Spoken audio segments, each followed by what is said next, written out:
kapag nagkaroon ng desisyon ang pre-trial chamber na sabihin na natin hindi i-extend ang interim release, malaking question sa kredibilidad ng ICC itong ganitong klaseng desisyon. Kasi tandaan po natin, wala pa po tayo doon sa hearing proper. Parang nasa ano pa lang tayo, nasa early stage pa lang po tayo ng kaso ni PRRD. In fact, nagde-determine pa lang tayo kung meron ba talagang issue, nandun pa lang tayo sa level na yun dito sa kaso ni PRRD sa ICC. Ano naman po yung masasabi niyo po dito sa panig ng prosecution niya sa pagtutol nila dito sa interim release kay former President Rodrigo Duterte? Sinasabing banta pa rin daw itong dating Pangulo. Merong pahayag din si VP Sara Ukol dyan, Ms. Joey.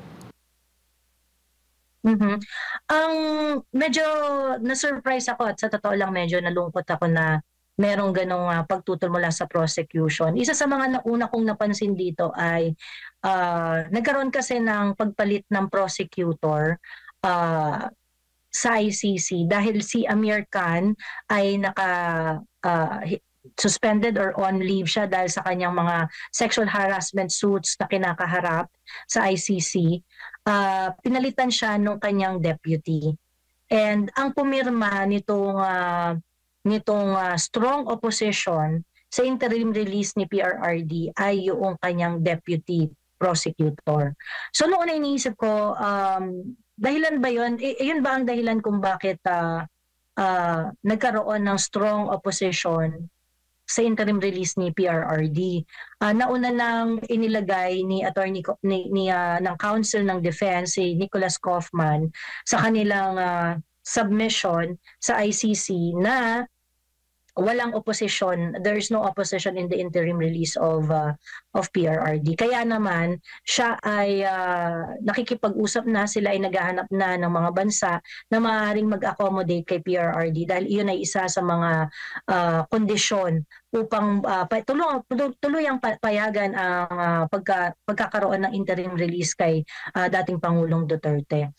Ngayon, makalipas ang, I think, kailan ba, siguro mga 2 linggo, no?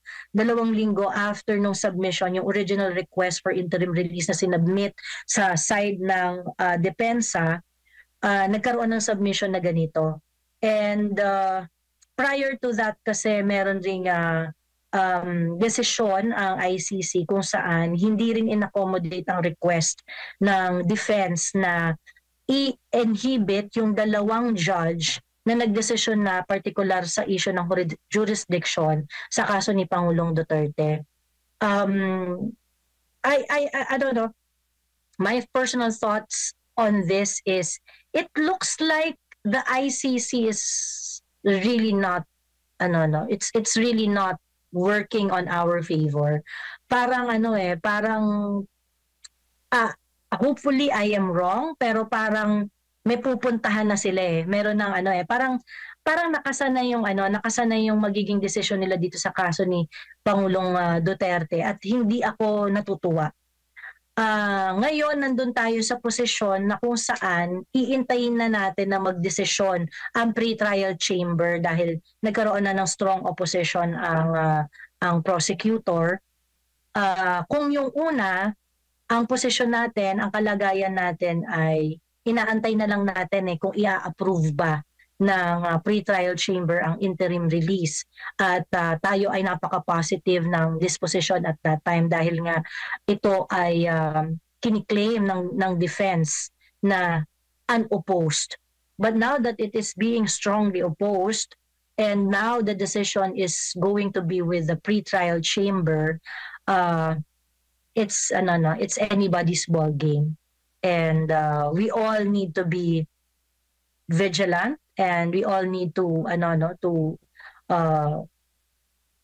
monitor the development in the ICC kasi I think if the ICC is going to make a decision, let's say sabihin nila na hindi allow ang interim release ni PRRD, kailangan nating manawagan sa international community na talagang maling-mali na ang ginagawa ng ICC sa ating Pangulo. Opo, Miss Joey, related pa rin dyan sa ICC issue. Iginigiit ng ating gobyerno ni Marcos Jr. na hindi talaga nakikipag-ugnayan ng Pilipinas dahil hindi na tayo saklaw ng ICC. Mula noon pa yan, no? Pag-upo niya, pati na rin yung kanyang DOJ, grabe talaga noon ang pahayag. Pero ngayon, ang pag-amin nila na meron silang mga witnesses tungkol dun sa kaso ni PRRD sa ICC na isinailalim, no, sa proteksyon ng gobyerno. Tingin mo ba ito'y pamamaraan ng pakikipag-ugnayan na sa ICC at taliwas talaga ito sa kanilang sinasabi mula noon pa? Sir Anmar, they had been cooperating with the ICC since day one. Since they allowed the ICC investigators to come over the Philippines, they started coordinating with the ICC. And I think ito yung dapat na malinawan ng ating mga kababayan dahil talagang niloloko talaga tayo ng ating DOJ Secretary Boying Remulla at ng Pangulong Bongbong Marcos. Niloloko talaga nila ang sambayan ng Pilipino. Nililip service nila tayo na hindi kami nakikipag-ugnayan. Ngayon, makikipag-cooperate kami para sa mga witnesses, sa mga ganito, ganyan.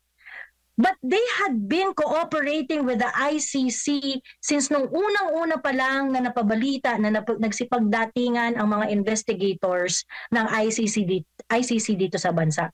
The mere fact na inalaw nila ang mga investigators na mag-imbestiga dito sa bansa natin, nakikipag-cooperate na sila. Hindi ko alam kung anong definition nila sa cooperation, no? Kasi kung talagang you do not want to cooperate with the ICC, you do not give them space to investigate here in the Philippines. But our government allowed them.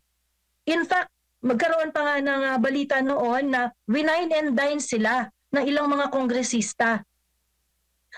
Dito sa dito sa Metro Manila, ang ilang mga opisyal ng ICC, investigators ng ICC ay winine and dine ng ating mga kongresista noong kasagsagan ng Quadcom, no pagdinig sa Quadcom. So itong sinasabi nila na ngayon makikipag-cooperate kami ngayon, may yung mga witnesses na nakausap namin, ifa-fly namin sila, dadalhin namin sila papuntang Hague para maging testigo sa pagdinig ng ICC sa kaso ni dating Pangulong Duterte. And this is just so this is just so untrue na ngayon pa lang sila makikipag-cooperate sa ICC. Kasi nakipag-cooperate na po kayo noong palang unang-unang araw na inalaw ninyo na dumating ang mga ICC investigators dito sa Pilipinas para mag-imbestiga. Sir Admar, I would just like to point out, no, pag sinabi mo kasing non-cooperation talaga. Look at what the US President did nung sinabi niya na hindi kami makikipag-cooperate sa ICC. Hindi kami makikipag-cooperate, meaning hindi kayo po pwedeng pumunta dito. In fact, we're not just going to not cooperate, but we are going to give sanction sa lahat ng mga ICC officials na maglilitis na may kinalaman sa Amerikano or any allies of the Americans, of the United States of America. So that's what they're doing. So talagang, minamaliit kasi, nililigaw tayo ng administrasyon na tungkol doon sa salitang cooperation na ang pakiwari ba nila na ang cooperation ay yung positive act lang mula sa administrasyon na mag-extend ng tulong sa ICC. Cooperation already started when we allow them to start investigating here. So, yan lang po ang dapat malaman ng ating mga kababayan. Matagal na pong nakikikooperate ang gobyernong ito. Matagal na po nilang ibinenta ang ating soberanya sa ICC. Oo nga po, and nabanggit nga ni Vice President Sara Duterte itong patungkol nga sa interim release kasi maraming mga tumututo, lalo na yung mga makakaliwang grupo, lalo na yung mga nagbaback up sa sinasabing mga biktima na parang banta sa mga witness, sa mga biktima, sa mga kaanak ng biktima. Pero pagbibigay din nga dito, sabi ni VP Sara, and I quote, dahil hindi pa nga rin niya natanong si former President Duterte, what if kung hindi mag-grant, no? Sabi niya dito, hindi ko pa siya natanong kung handa siya na hindi mag-grant yung interim release. Well, sa akin lang, as a lawyer, not as a family member, as a lawyers, bakit ka pa naglagay dyan ng provision of interim release sa yung batas kung hindi mo rin naman pala yan ibibigay sa mga akusado? Lalong-lalo na sa isang akusado na 80 years old na at kailangan ng assistant, kailangan ng caregiver, no? Correct. So, nasaan yung banta? Sinasabi may impluwensya pa raw dahil vice-presidente pa daw yung kanyang anak, pero makita natin na impeach na nga yung kanyang anak, nabawasan yung kanyang budget, tuloy-tuloy yung sinasabi ni VP Sara na mga political persecution na sa kanya, sa mga Duterte at sa lahat ng mga supporters at yung mga sumusuporta sa mga Duterte. So asan ngayon yung sinasabi na meron pa ring impluwensya, and to think kung meron mga bansa na willing na tumanggap dito kay former President Rodrigo Duterte, di ba may pananagutan din sila kung hindi nila susundin o tutuparin kung ano man yung mapagkakasunduan if ever na mag-grant yung interim release sa Binibining Joey. Sir Admar, no, nasa desisyon na kasi ngayon ng pre-trial chamber kung tatanggapin nila yung mga katwiran ng prosecutor na nag-o-oppose doon sa interim release ni PRRD. At medyo marami kasi silang mga reason na sinite doon eh. In fact, even yung altercation na nangyari dito sa Pilipinas, they even cited it in their opposition. So very crucial to, no, kasi talagang kapag nagkaroon ng desisyon ang pre-trial chamber na sabihin natin hindi i-extend ang interim release, malaking question sa kredibilidad ng ICC itong ganitong klaseng desisyon. Kasi tandaan po natin, wala pa po tayo doon sa hearing proper. Parang nasa ano pa lang tayo, nasa early stage pa lang po tayo ng kaso ni PRRD. In fact, nagde-determine pa lang tayo kung meron ba talagang issue, nandun pa lang tayo sa level na yun dito sa kaso ni PRRD sa ICC. So I honestly do not see any reason kung bakit kailangan pang ma-detain ni PRRD doon sa ICC facility. This interim release had been kagaya ng sinabi ni Attorney Kaufman doon sa kanyang submission, matagal na nila tong tinatrabaho at katakataka na all of a sudden bigla silang magkakaroon ng strong opposition. Remember, if the opposition is that strong, pagkasubmit pa lang dapat ni Attorney Kaufman doon sa kanyang urgent request for interim release, dapat meron ng submission ng prosecutor, pero wala. They waited for how many weeks before they submitted their strong opposition. So that says a lot. For me, that says a lot. I think it's an afterthought. I think they are really leaning towards giving interim release to PRRD, as it should, because that is the most humanitarian thing to do. That is the right thing to do. That is in accordance with the rules of the ICC.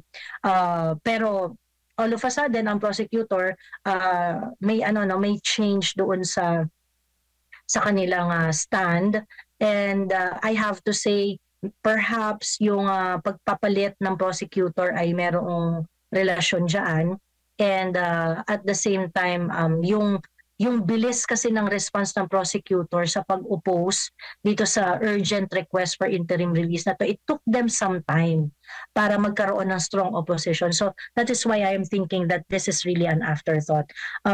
We hope for the best. We really hope for the best. I hope for the best, and we should all hope for the best. Pero kailangan na rin talaga natin. Kaya tama ang ginagawa ni Inday Sara na nagsasalita siya before the international media, because this has to be put in the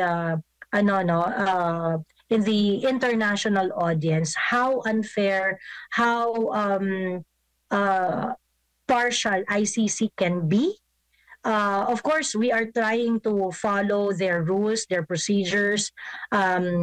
Sinusunod natin yung kanilang mga proseso.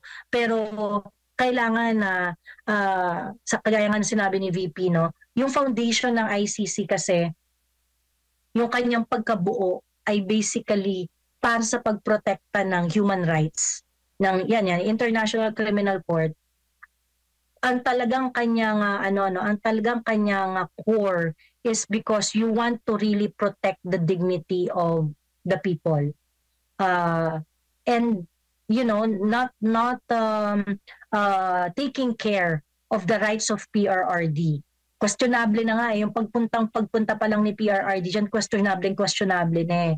And I find it ridiculous that the ICC is not paying much attention to it. It is something that the international community should be aware of and pay attention to, because if the ICC is going to continue doing this and dilly-dally on making a decision, let's say in the interim release of PRRD, without paying attention doon sa mga injustices na naranasan ng tao in order to get there, it is a big hypocritical show on the part of ICC if they're going to continue what they're doing.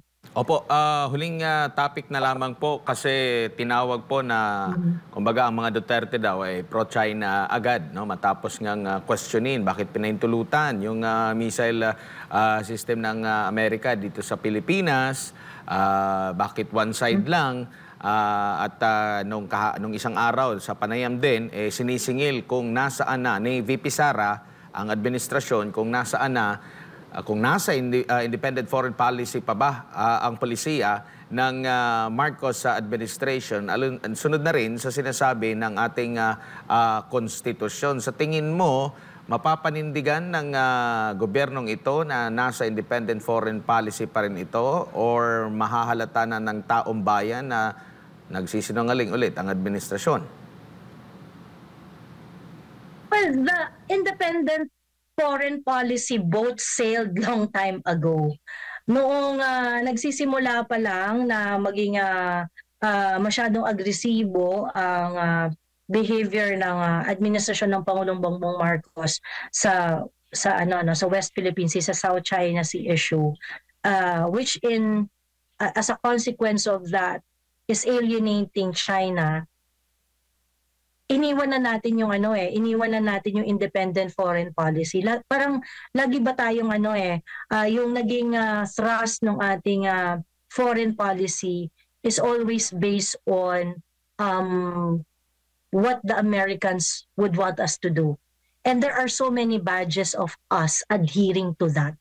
No matter how much that the president would say na, ay hindi, we are friends to all, enemy to none. Well, actually no. Because kino-call out na nga tayo ng mga kapitbahay natin nagtatanong na nga there were comments already about how Philippines should be how they should be vigilant on the behavior of the Philippines when it comes to regional peace.